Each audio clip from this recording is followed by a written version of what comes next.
بسم الله الرحمن الرحيم تبارك الذي بيده الملك وهو على كل شيء قدير الذي خلق الموت والحياة ليبلوكم أيكم أحسن عملا وهو العزيز الغفور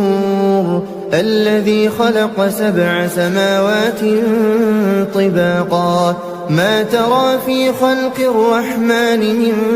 تفاوت فارجع البصر هل ترى من فطور ثم ارجع البصر كرتين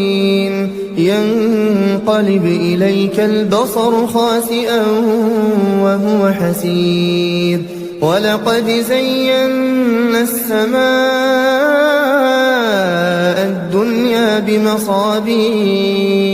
وجعلناها رجوما للشياطين وأعتدنا لهم عذاب السعير وللذين كفروا بربهم عذاب جهنم وبئس المصير إذا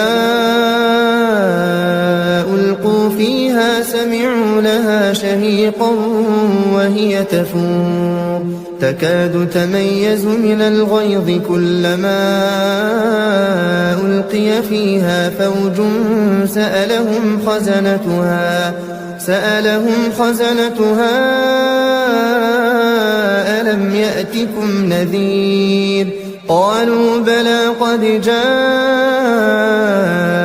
نذير فكذبنا وقلنا ما نزل الله من شيء إن أنتم إلا في ضلال كبير وقالوا لو كنا نسمع أو نعقل ما كنا في أصحاب السعير فاعترفوا بذنبهم فسحقا لأصحاب السعير إن الذين يخشون ربهم بالغيب لهم مغفرة وأجر كبير وأسروا قولكم أو اجهروا به إنه عليم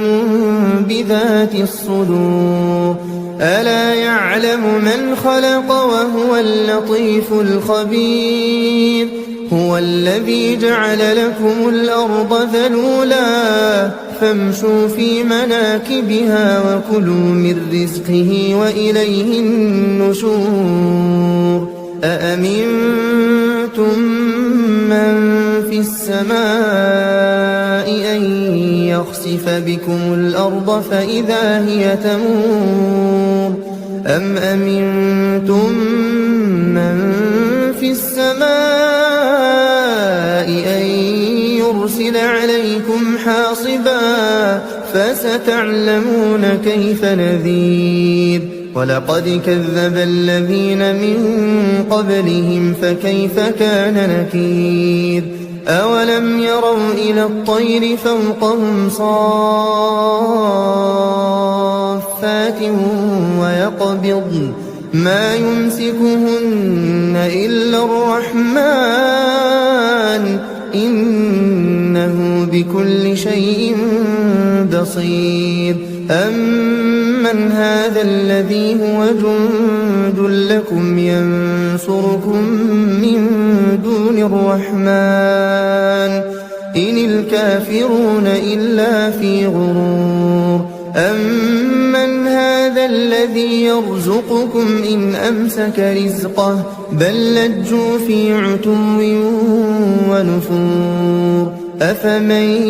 يمشي مكبا على وجهه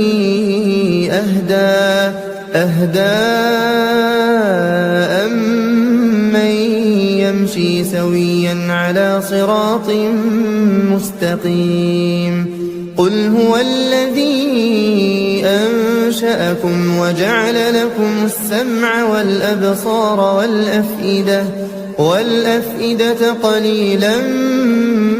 ما تشكرون قل هو الذي ذرأكم في الأرض وإليه تحشرون ويقولون متى هذا الوعد إن كنتم صادقين قل إنما العلم عند الله وإنما أنا نذير مبين فلما رأوه زلفة سيئت وجوه الذين كفروا وقيل هذا الذي كنتم به تدعون قل أرأيتم إن أهلكني الله ومن معي أو رحمنا فمن يجير الكافرين من عذاب أليم قل هو الرحمن آمنا به وعليه توكلنا فستعلمون من هو في ضلال مبين قل أرأيتم إن أصبح ماؤكم غورا فمن يأتيكم بماء